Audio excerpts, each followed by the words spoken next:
খাজকি চেনেললৈ সকলোকে স্বাগতম আৰু অভিনন্দন। আজি মই বনাবলৈ লৈছোঁ কচুৰ চপ। এইটো হৈছে মুখীয়া কচু। ই আন কচুতকৈ অলপ বেলেগ, ফচফচীয়া আৰু খাবলৈ বৰ ভাল হয়। কচুখিনি ভাল ধৰণে বাকলি গুচাই ধুই ল'লোঁ আৰু এতিয়া এইখিনি মই কুকাৰত বইল কৰি ল'ম।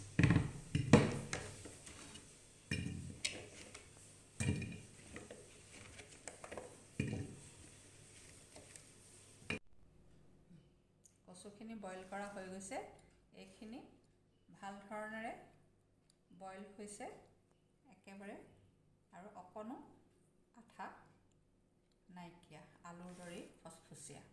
এতিয়া মই পুৰ হিচাপে ব্যৱহাৰ কৰিছোঁ ব্ৰকলি আৰু পনীৰ।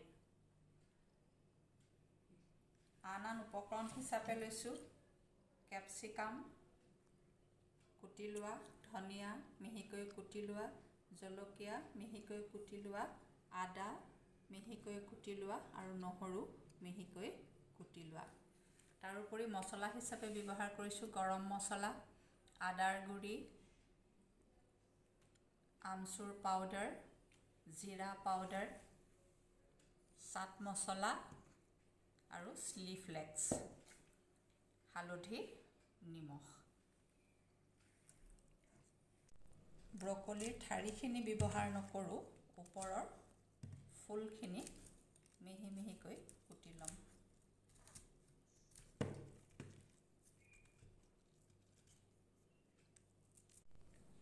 ভাঙি লৈছোঁ।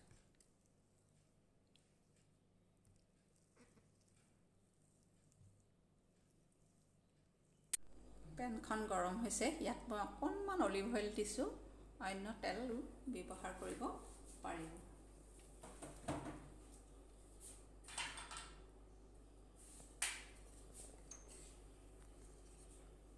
এতিয়া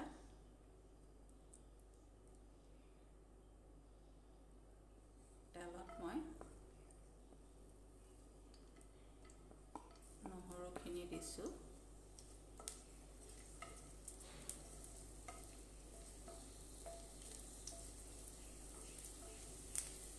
ইয়াৰ পিছত সৰুকৈ কুটি লোৱা কেঁচা জলকীয়া,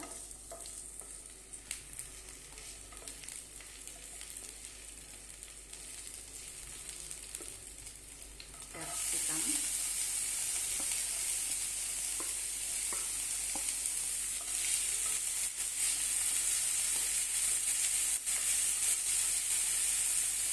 আদা,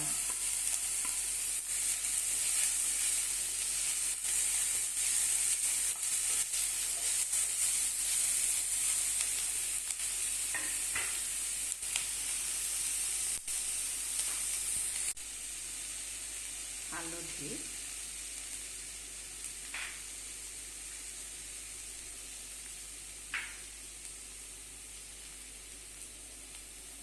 গৰম মছলা, জিৰা পাউডাৰ,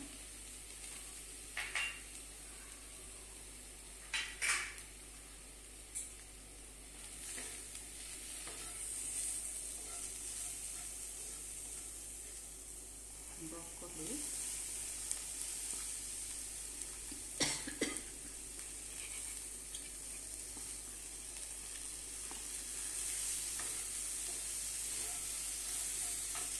এতিয়া গুড়ি কৰি লোৱা পনীৰখিনি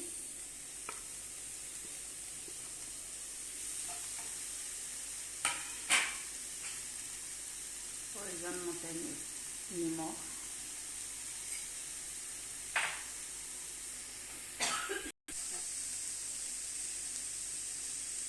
অলপ আমচুৰ পাউডাৰ,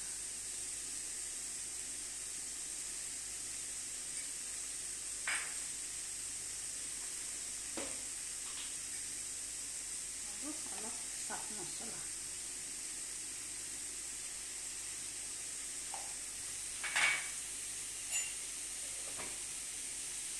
খিনি ৰেডি হৈ গৈছে। ইয়াত মই কাটি লোৱা ধনিয়াখিনি মিহলাই দিছোঁ।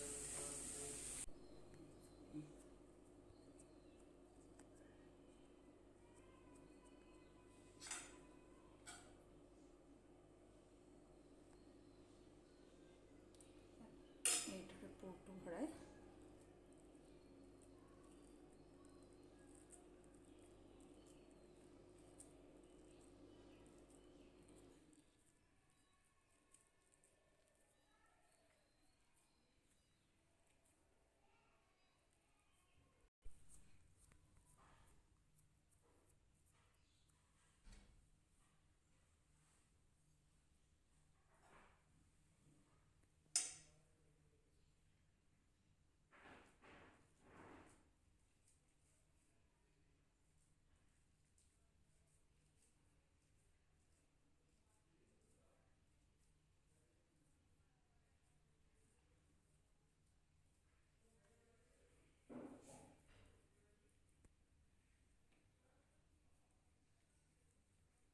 যিকোনো চেপতেই চপটো সাজিব পাৰে।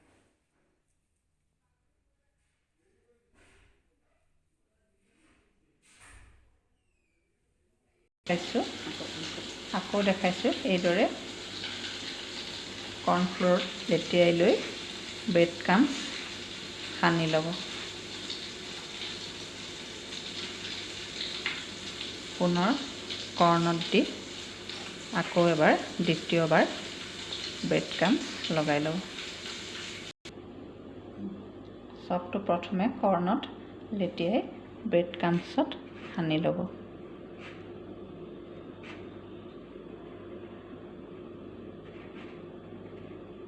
পুনৰ একবাৰ কৰ্ণত লেটিয়াই আকৌ ব্ৰেড ক্ৰাম্বছত দি ল'ব।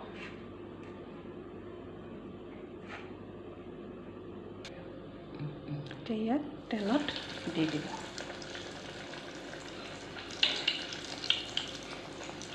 আকৌ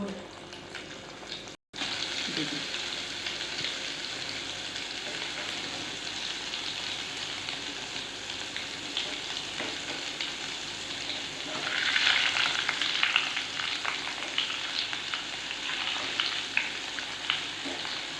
আৰু গেছটো বঢ়াই দি ফুলকৈ একেবাৰে ৰঙা হোৱাকৈ ভাজিব। কচুৰ চপ ৰেডি হৈ গ'ল। ৰেচিপিটো ট্ৰাই কৰি চাব। যদিহে ৰেচিপিটো ভাল লাগিছে তেন্তে লাইক কৰিব, শ্বেয়াৰ কৰিব আৰু ছাবস্ক্ৰাইব কৰিব। ধন্যবাদ।